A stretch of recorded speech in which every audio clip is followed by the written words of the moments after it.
সকাল সকাল মহাষ্টমীর অঞ্জলি দিয়ে বেরিয়ে পড়েছিলাম আমি ঠাকুর দেখার উদ্দেশ্যে। আজ অষ্টমী।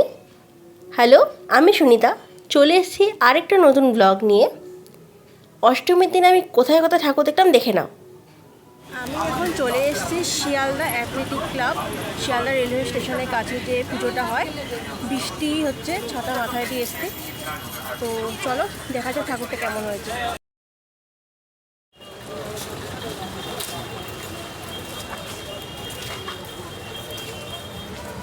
শিয়ালদা অ্যাথলেটিক ক্লাবের সামনে আমি এখন ঢুকছি।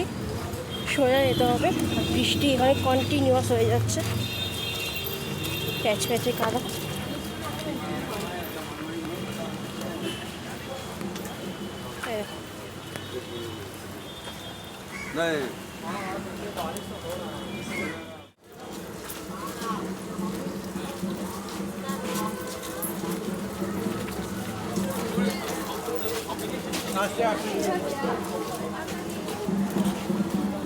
ভিতরে চলো, দারুণ করেছে কিন্তু।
ঠিক এরপর আমি চলে গিয়েছিলাম শ্যামা সুন্দরী মায়ের কাছে।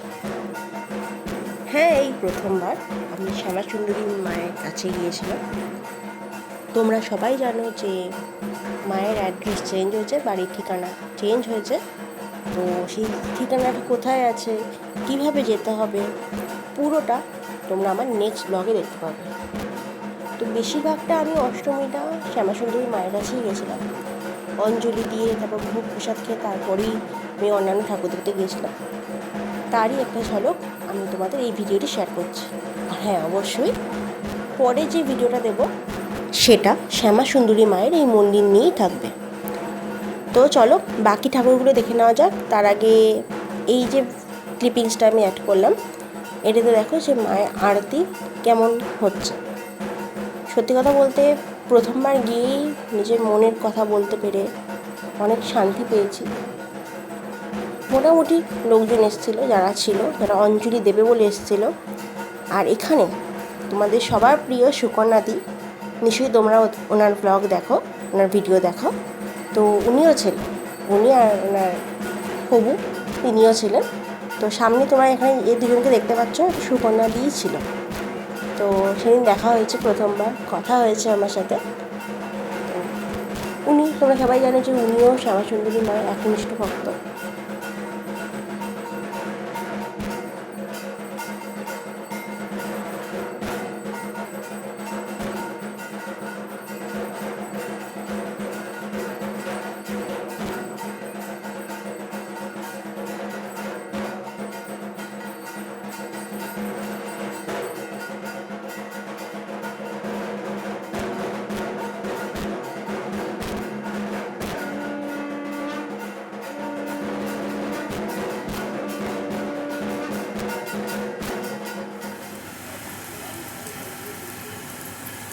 37 পল্লী সার্বজনীন দুর্গোৎসবের এবারে যে থিম করেছে সেটা হচ্ছে কেদারনাথ।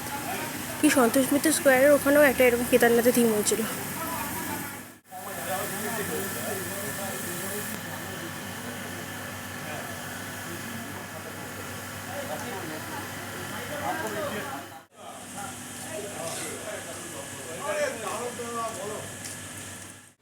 পল্লীর যুবকবৃন্দ, এটাও আমাদের থেকে বেরিয়ে আপনার যেতে হবে ডান দিকে সোজা।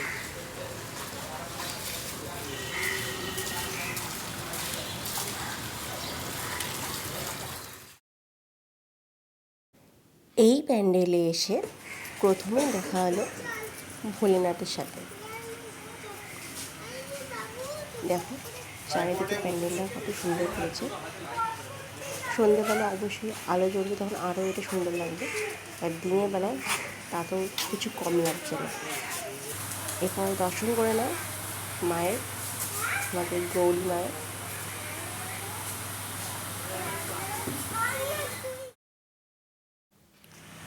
এরপরে আমি মা আর বাবার সাথে সেলফি তুললাম, মানে আমাদের ভোলেনাথ আর আমাদের দুর্গা মায়ের সাথে।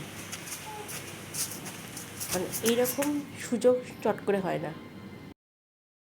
এরপর চলে গেছিলাম পটুয়াটোলা লেন, পল্লীবাসী বৃন্দ, রমানাথ মজুমদার স্ট্রিট।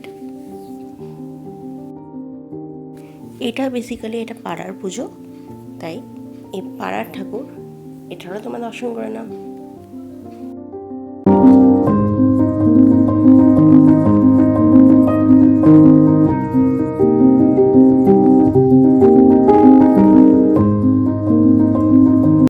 এরপর বেনিয়াটোলা লেন সার্বজনীন দুর্গোৎসব, এটাও রাস্তার উপরেই হয়, তো দেখে নাও।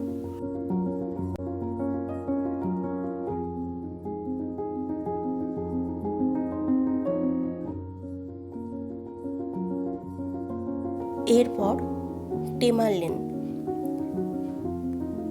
এটা একদম কলেজ স্ট্রিট থেকে যেতে রাস্তার উপর পড়বে টেমার লেন, কলকাতা 7,00,000।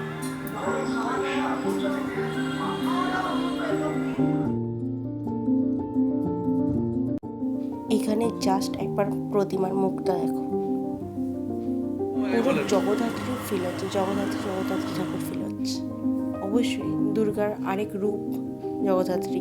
এবার আমি কলেজ স্ট্রিটে ঠনঠনিয়া বাড়ির দিকে গেছিলাম, ঠনঠনিয়া কালীবাড়ি, ঠনঠনিয়া রাজবাড়ি, সিদ্ধেশ্বরী কালীবাড়ি মন্দিরে গেছিলাম। সেখানে মায়ের দর্শন তোমরা আমার ভিডিও থ্রুতে করে নাও। এই মা অনেক জাগ্রত। তোমরা যদি কেউ কলেজ স্ট্রিটে এসে থাকো তাহলে নিশ্চয়ই হয়তো এই ঠনঠনিয়া সিদ্ধেশ্বরী কালী মন্দিরে এসেছ। সাথে এখানে ভোলে বাবাও আছে, তো তারও একবার দর্শন করে নাও। এর পাশেই ঠনঠনিয়া মহাজাতি শক্তি সংঘ, এদের প্যান্ডেল ছিল, একদম পাশেই ছিল, তো এই প্যান্ডেলটা দর্শন করে নিয়েছে। একবার ক্লোজ দেখে নাও মায়ের মুখ। সারা বছর অপেক্ষা করে থাকি মায়ের ভুবন ভোলানো মুখের জন্য।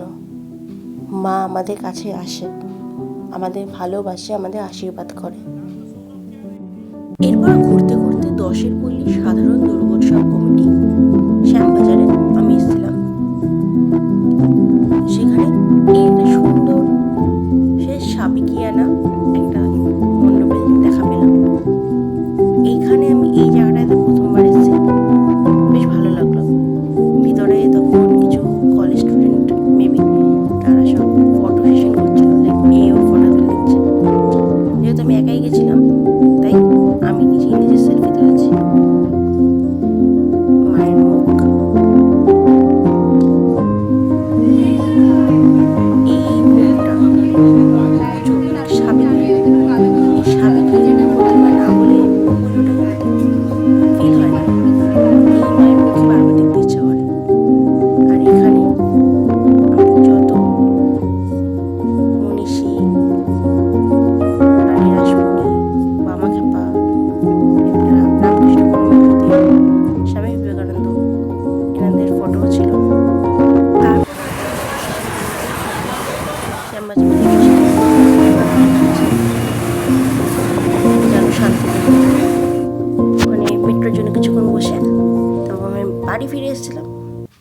বাড়ি ফেরার পথে দেখলাম এখানে একটা খুব সুন্দর প্যান্ডেল হয়েছে, শক্তি সংঘ, আমাদের ওখানে একটা ক্লাব আছে, সেখানে পুতুল নাচের রীতিকথা। হ্যাঁ, আমরা সবাই পুতুল নাচের রীতিকথা পড়েছি।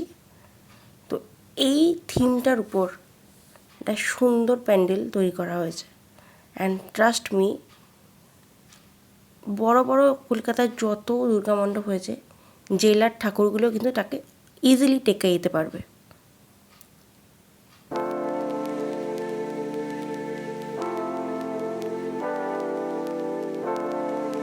মণ্ডপের বাইরেটা তো দেখালাম, এবার মণ্ডপের ভিতরটা একবার দেখো, পুরো ডিটেলিং কাজ। কে বলে শুধু কলকাতায় খুব ভালো ঠাকুর করে, জেলার ঠাকুরগুলো কিন্তু দারুণ করে, শুধু সেইভাবে সেটা প্রচার পায় না, তার জন্য সেই রকম ভিড় হয় না। অবশ্য একদিকে ভালো, নয়তো ব্যবস্থাপনা ম্যানেজমেন্ট ঠিক না থাকলে পরবর্তীকালে অনেক মানুষের প্রবলেম হতে পারে, যেমন কলকাতা শহরের কিছু কিছু প্যান্ডেলে হয়েছে। তো যাই হোক, পুরো প্যান্ডেলটার লাইটের কাজ দেখো, ডেকোরেশনটা দেখো, কেউ বলবে যে কলকাতার পুজো মণ্ডপের সাথে টেক্কা দিতে পারবে না? মানিক বন্দ্যোপাধ্যায়ের পুতুল নাচের ইতিকথা এত সুন্দর, এত অপূর্ব আমি এর আগে কোনো দিনও দেখিনি। আমি কলকাতায় অনেকগুলো জায়গায় ঠাকুর দেখতে গেছি, বাট আমার মনে হয় এটা সেরার সেরা। আমার চোখে দেখা এই বছরের সব থেকে ভালো পুজো হচ্ছে শক্তি সংঘের পুতুল নাচের ইতিকথা। তোমাদের ফটোগুলো দিয়ে দিচ্ছি, যাতে ফটোগুলো তুললে ঠিক কেমন দেখতে লাগে সেটার জন্য। আর হ্যাঁ, এবার বাড়ি ফিরতে হবে, তার জন্য রাস্তায় এই লাইটিং, যে লাইটিং দেখার জন্য আমরা পুরো বছর অপেক্ষা করি, সেই লাইটিং।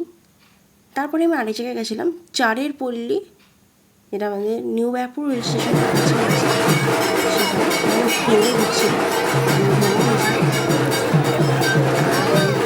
তখন ওখানে আরতি চলছিল, সন্ধ্যা আরতি। তো আমি সন্ধ্যা আরতি পুরো ক্লিপিংসটা অ্যাড করেছি, তোমরা শুধু দেখো সন্ধ্যা আরতির সময় মাকে কি অপূর্ব দেখতে লাগছে, যেন চোখ সরানো যাচ্ছে না।